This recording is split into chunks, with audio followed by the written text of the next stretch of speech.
Takže dobrý den, zrovna teď před chvilkou mi přišel balíček, měl by v něm být fotoaparát, který jsem vyhrál s časopisem Eurocampus za fotku. Výhra byla pouze jedna, a to za celý zimní semestr. Fotek jsem posílal víc, tuším, že 3. A nyní se tedy podíváme, společně s vámi budu překvapen, co to bude za foťák. Měl by to být Nikon Coolpix, ale vůbec nevím jaký. Jak vidíte, balíček je originálně zabalen. Nejedná se tedy o žádné připravené video, kde bych znovu balíček zabaloval.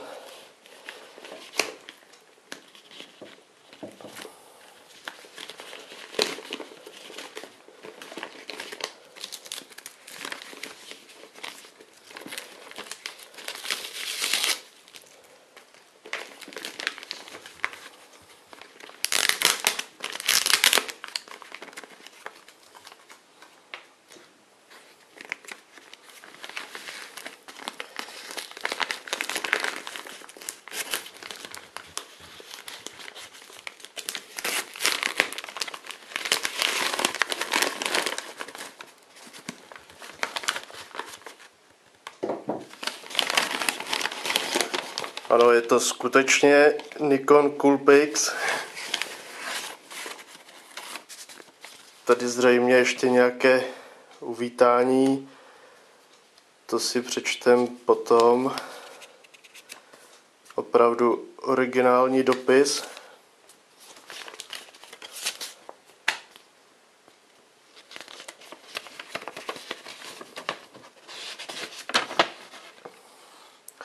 Tímto zde nebudu zdržovat. Všichni čekáme, cože to vlastně bude za fotoaparát. Já se omlouvám za kvalitu videa. Fotoaparát kterým video natáčím, mám připoutaný přes ramení kopruh chycený.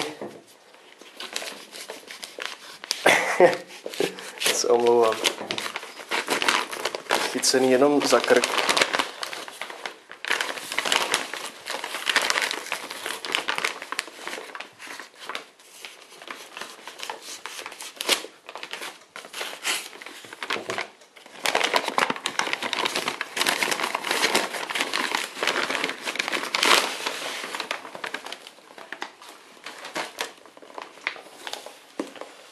Tak toto by možná měl být ten časopis, nebo to číslo, ve kterém byla výhra uveřejněna.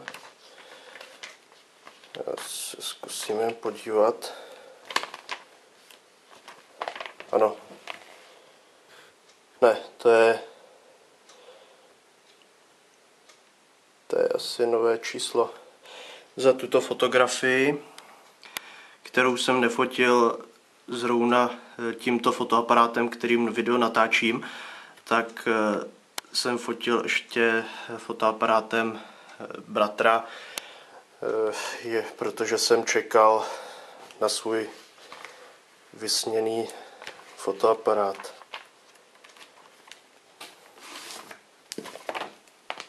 Ano, v tomto čísle, které přibalili také, tak v tomto čísle, pokud si dobře pamatuju, byla výhra uveřejněna.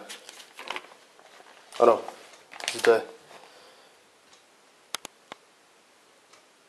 zde je vidět, že jsem vlastně získal jako jedinou výhru, tedy tento fotoaparát Nikon Coolpix. Je to takový cestovní fotoaparát, ale rozhodně výhra potěší. Tady máme nějaké poutko, manuál na CDčku, možná s nějakými ovladači, záruční listy, další příručky, manuály. A tady potom bude nějaký software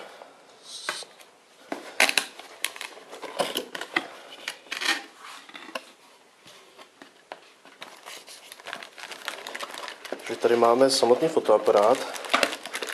Já si ho nechám na konec.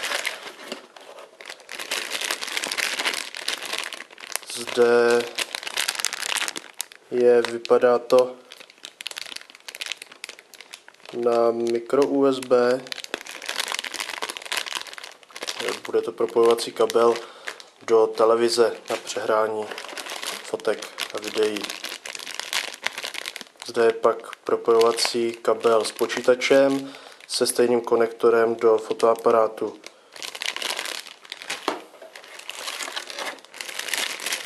A nabíjecí kabel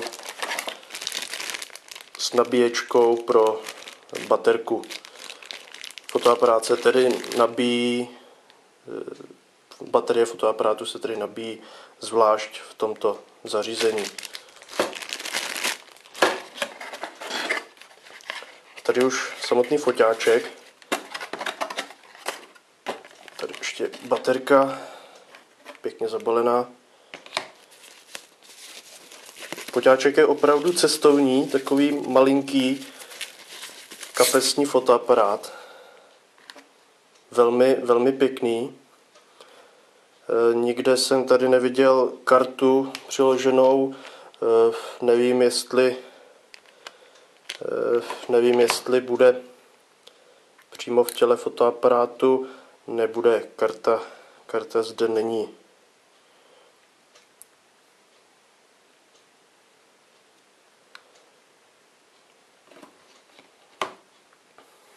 Takže pěkný fotoaparát.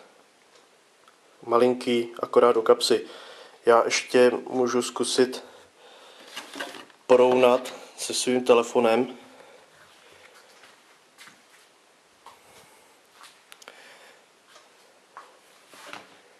Nedávno koupeným. Vidíte, že velikostně jsou tato zařízení opravdu rozdílná, takže na nějaké menší focení skvěle se hodící fotoaparát do kapsy. Děkuji za pozornost a nashledanou.